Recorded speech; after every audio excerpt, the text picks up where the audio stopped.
It is my distinct pleasure to introduce to you Justice Jackson's granddaughter, Julia Craighill.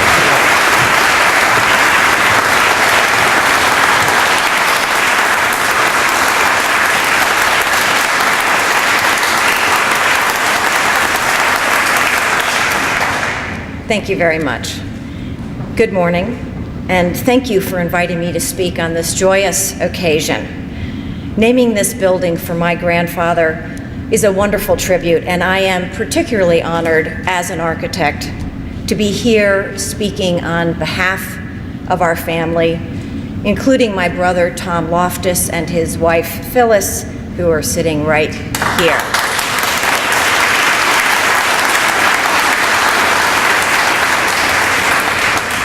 I know that this effort involved a great many people, but I would like to particularly thank Chief Judge Skrekny for his gracious invitation and good cheer in arranging this event. Congressman Brian Higgins for introducing the bill, Senators Charles Schumer and Kirsten Gillibrand, who championed the bill before the Senate, and lastly, those who tirelessly promote the work and legacy of my grandfather, such as Greg Peterson and Jim Johnson of the Robert H.Jackson Center, and John Barrett, as you can see, his biographer and scholar extraordinaire.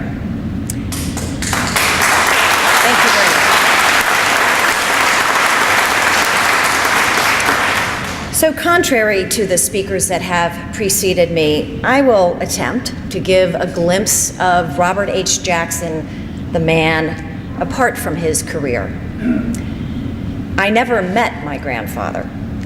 He died 3 years before I was born, yet I have a special bond with him that revolves around the tiny hamlet of Spring Creek, Pennsylvania, where he was born and spent his formative years. Spring Creek is pretty much due south of here and just over the border. My grandfather loved Spring Creek and shared that love with his daughter, my mother, Mary Jackson Loftus Craighill. My mother frequently visited Spring Creek in her childhood while she lived in Jamestown, and even after moving to Washington, D.C., she returned every summer throughout her middle and high school years with a friend and their horses to camp in the woods on the side of the hill on the farm where my grandfather grew up. My grandfather would join her for 2 weeks every year, pitch his tent, cook everyone's meals, and go on riding adventures with the girls. My mother would brag that he was the only person she ever knew who could prepare flawless pancakes over an open fire. Spring Creek continued to pull and exert a pull on my mother, so August of 1964 found our family pulling up in 2 laden cars, pitching tents in a freezing rain snow. This is August. It's my first introduction to upstate Pennsylvania, New York, in the woods on the side of the hill, on the very same site where she had camped as a girl. That excursion cemented our relationship with Spring Creek. The next year, we built a cabin nearby, and for over 30 summers until my mother's death, we spent the entire August riding horses borrowed from local farmers, cooking over an open fire, and visiting the special places my mother had shared with her grandfather.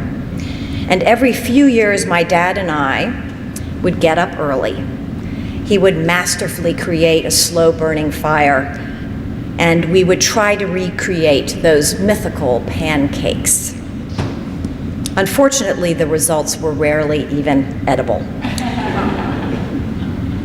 My mother and my grandfather were kindred spirits, spending long hours riding in the woods together, walking along the stream beds, witnessing the cycles of life and the denizens of the forest. He would always shush his chattering child and impress on her that nature is a place to be observed and respected. He believed that the natural world had a lot to teach us A sense of responsibility, stewardship, and accommodation of the environment has greatly informed my career and, as Judge Scretany mentioned, become my calling. And lastly, I'm sorry Ms. Pease had to leave, as I would also like to recognize the General Services Administration for the leadership it has shown in demanding design and environmental excellence in its built projects. It is apparent that all of the talented individuals who labored to bring this extraordinary building to fruition accepted that challenge and exceeded it. Moreover, as a LEED Gold certified project, as we have heard, it has the potential to lead the way for Western New York in continued environmental sensitivity and innovation. I, for one, heartily approve, and I like to think my grandfather would also. Thank you very much.